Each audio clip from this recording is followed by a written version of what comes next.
both gone before the ambulance arrived on the scene. The consensus in Jefferson, Texas, has always been that everyone, knows what they are doing and who they are doing it with, and they read the weekly paper to see who got caught.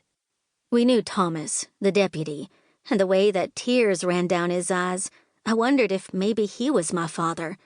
But even in my immediate and overwhelming grief, I knew that couldn't be true.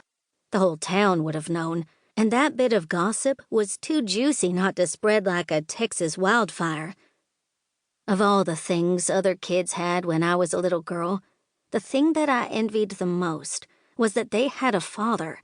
Some of them even had two, a real daddy and a stepfather. It didn't seem fair to me that they got two and I didn't have even one. Eventually, I realized that having a mother like I did made up for no father. Maybe that's why I was in denial so long after she was killed. I had lost both mother and father that evening when Thomas brought the news to us. 6 weeks later, I was still in denial and refusing to take the next step, as Ashley called it, in the grieving process. "Tomorrow morning, we are going through Mama's things and putting the house on the market," Ashley said. "No," I wailed, and tears began to roll down my cheeks. "We can't touch a thing in our childhood home. That holds all our memories." "Our memories are in our hearts." Ashley hugged me until I got the weeping under control. And Mama wouldn't want a shrine. She would want us to move on and live our lives. All this sadness robs us of happiness.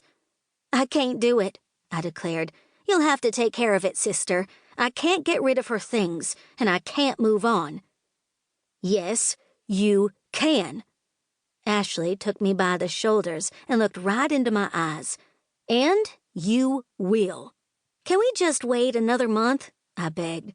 "No, we are doing it tomorrow." She didn't leave any room for argument, so the next morning at 8 o'clock, we met at Mama's house.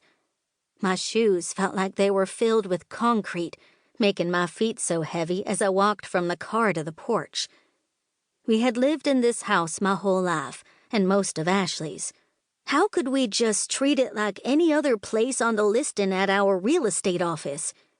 "Here's what I've got in mind," Ashley said. "We are going to go through her personal things and take what we want. If there's anything, furniture-wise, that either of us wants to keep, we'll mark it. And when the women's shelter people come to take it all away, they'll leave those pieces." "Women's shelter?" I frowned. "I made the decision to give what we don't want to the shelter in Tyler. Mama was all for empowering women, so I think she would like that idea." Ashley handed me a roll of masking tape. "Put a strip on anything you want and sign your name. Be sure it's visible." "I want to keep it all," I told her. "Can't we just rent a storage unit and—" She didn't give me time to finish, but butted in. "And let it all get gnawed by rats and ruined by heat and cold? Mama would want it to go to a good cause. We'll start in her bedroom. I'll go through the dresser drawers, and you can clean out the closet. Do you want to keep her bed?" She took me by the hand as if I were still 8 years old and led me down the short hallway to the bedroom. I couldn't remember how many nights I'd gotten in bed with Mama when I was a little girl. I was terrified of storms, and never, not once, had Mama scolded me. "Let me go in peace." Mama's voice was so clear in my head that I turned around to see if she was in the room with me. "I love you, Jess, but you've got to let me go."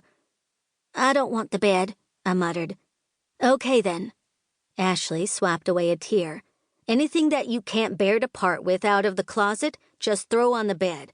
I'm sure the women's shelter will be glad to take any of her clothing or shoes that we don't want to keep. I want the dress she wore to my wedding, so put it to one side." By mid-morning, the closet was empty. I had kept the tears at bay until I found the T-shirt she had worn when we made the trip to Florida almost 20 years ago. I would decide later what to do with it, but I had to keep it. I started on the shelves of shoes next. Mama had even smaller feet than Ashley, and I wear a size 9, so neither of us sisters wanted to keep any of those. I set them all on the other side of the bed for the women's shelter. I was taking them down 3 boxes at a time, and on the last trip, the top one tumbled off.